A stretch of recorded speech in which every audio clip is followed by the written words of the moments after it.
Good afternoon and welcome to Matters Financial and Geopolitical from a Frontier. And I apologize for yesterday, but I was in and out and unable to do the podcast.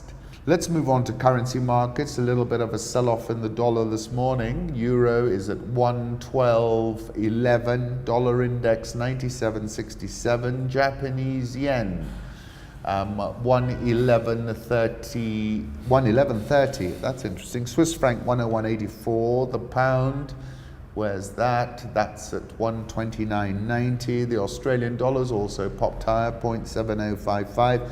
India rupee 69.8425. South Korean 111.68.275. This is at a 2017 low. Brazil 3.9462. Egypt 17.179. Probably the safest of safe havens in the FX markets these days. South African Rand 14.3825. Important level it's holding below, which is 1440 to 1445. Dollar index, although we've retraced a little bit, this is a one-year chart, my target remains 100. Euro dollar rebounding, but in a bear market trend. Target is parity, but we're currently at 112.11.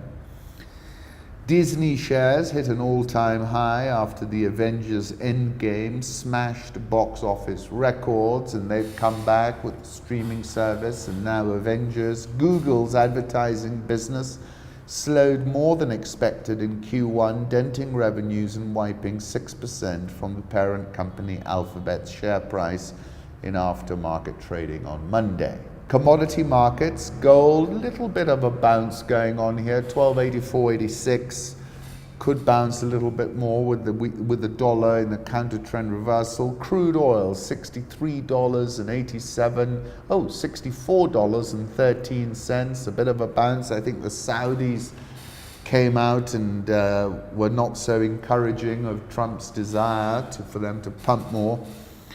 Brazil's farmers refuse to sell coffee, waiting on a price miracle. Coffee farmers in Brazil, the world's largest producer and exporter, are refusing to sell their beans after Arabica futures dropped to the lowest in more than 13 years.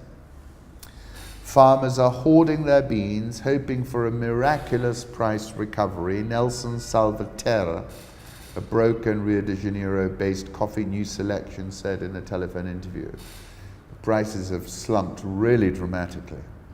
Emerging markets, May 2018, I said this has all the ingredients for baking a good old-fashioned crisis, and so far Turkey has stayed contained. There hasn't been much contagion. Argentina as well. But go and have a look at those currencies. They've simply cratered. And then RV Analysis is saying the global growth canary is actually the dollar versus the Korean won.